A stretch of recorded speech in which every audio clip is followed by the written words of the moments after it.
Now, there's several herbal extracts out there that are said to increase luteinizing hormone secretion from the pituitary gland and thus sustain or improve testicular function, raising testosterone levels, and might even improve overall spermatogenesis and fertility markers. The scientific evidence is a little bit thin. A lot of this is in vitro, in vivo, animal studies, or maybe some anecdotal reports. There's still something to say for using either or a combination of these herbal extracts.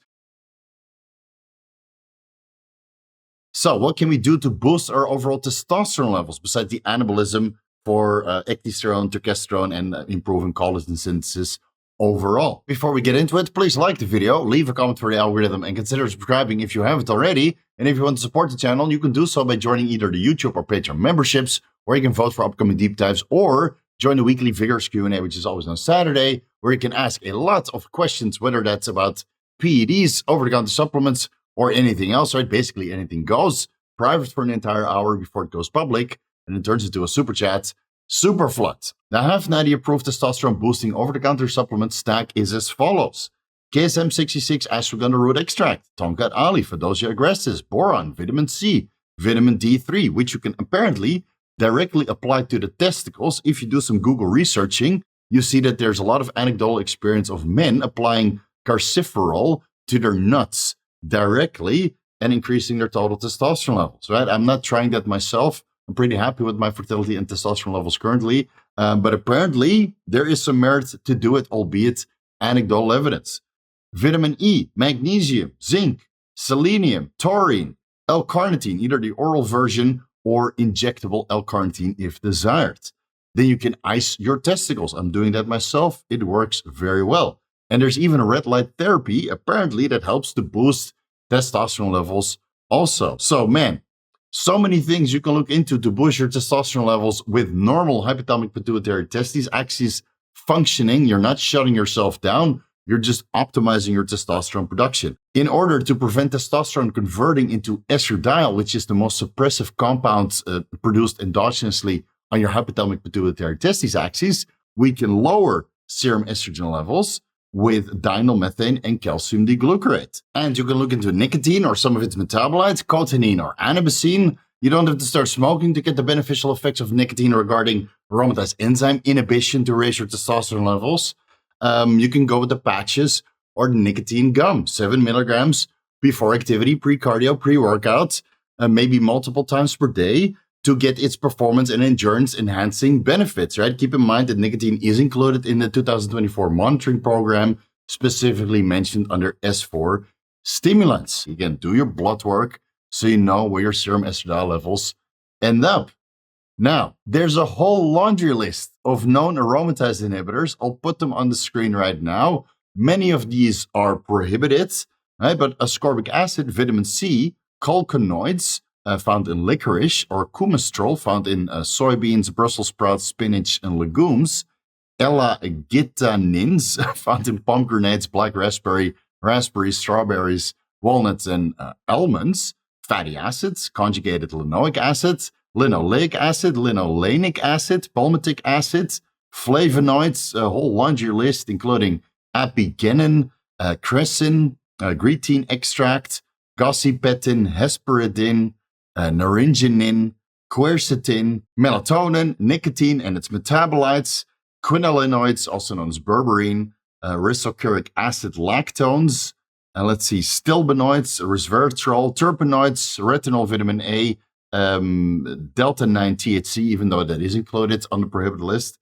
or tretinoin, valproic acid, sodium valproate, xanthones found in mangostin, and zinc can all inhibit aromatase enzyme activity. So there's a whole laundry list of natural compounds you can choose from to bring your testosterone levels up and your estradiol levels down. Now, keep in mind that if you inhibit the aromatase enzymes, you can potentially cause hair loss, because now more of this testosterone can convert into dihydrotestosterone. So let's proceed to the Half-Natty approved 5-alpha reductase inhibitors, the over-the-counter supplements saw palmetto extract, pygeum, or reishi mushroom extract can all inhibit the conversion of testosterone into dihydrotestosterone. Please do your blood work.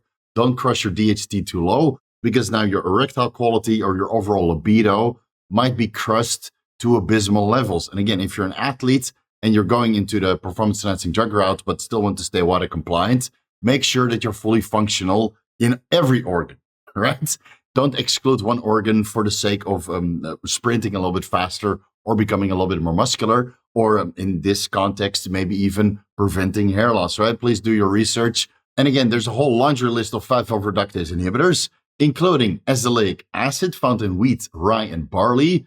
There's food additive E499, beta-cetosterol, fatty acids, linolenic acid, linoleic acid, monolinolein, and oleic acid, ganoderic acid found in the reishi mushroom extracts.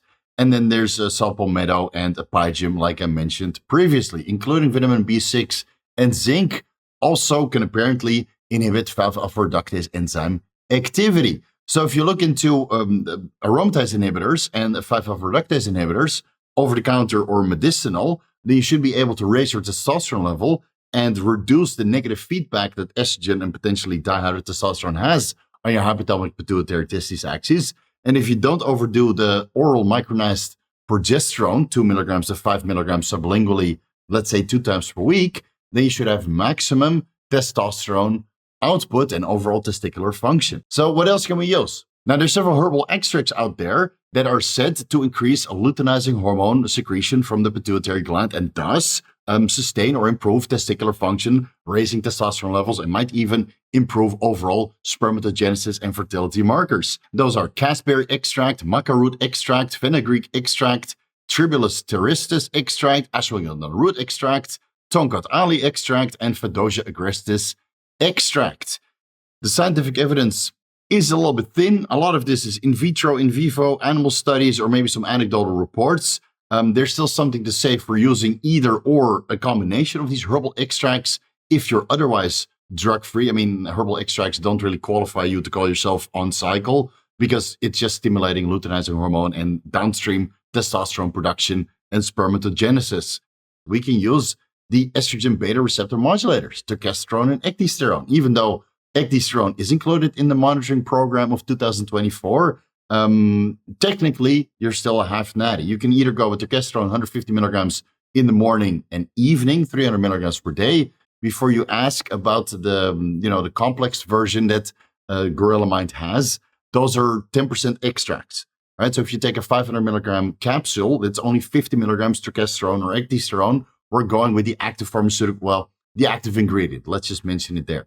So if you want to get 300 milligrams of testosterone or ecdysterone, you need to supplement with 3,000 milligrams of these complex versions. And feel free to combine either or. That is where most people get the best benefits out of it. So let's say 150 milligrams testosterone over the day and 150 milligrams ecdysterone over the day. Then what I also consider to be anabolic is optimizing collagen synthesis. You can do this with over-the-counter supplements containing vitamin A, vitamin C, vitamin E, B vitamins, copper, zinc, glycine, and proline, or going with full-blown collagen supplements, collagen type 1, 2, 3, and perhaps 4. Silica contributes to collagen synthesis. Again, micronized progesterone, I would classify under the compounds which are approved that stimulate collagen synthesis. 2 milligrams to 5 milligrams sublingually 1 to 2 times weekly, because any more than that, progesterone will downregulate the hypothalamic pituitary testis axis, and we can't really use anything that would really have a tangible effect on increasing testosterone levels besides some over-the-counter supplements, which we're going to get into. And then for increased collagen synthesis, you can look into medical interventions like microneedling or fractional laser therapy. If you want to improve your semen volume even more, look into some of the over-the-counter supplements which are known to improve semen volume. I mean, Gorilla Mind has lock and loads. You don't have to think about it just by lock and loads. I think it's 9 capsules per day. And then semen volume will go up if spermatogenesis and overall testicular function is stimulated. All right, I'll leave it here. Food for thought. Thank you guys so much for watching. You can find everything that I'm associated with down below in the YouTube description section. Follow me on Instagram and TikTok at Vigorous Steve. Vigorous crew, you guys know what to do. A front double.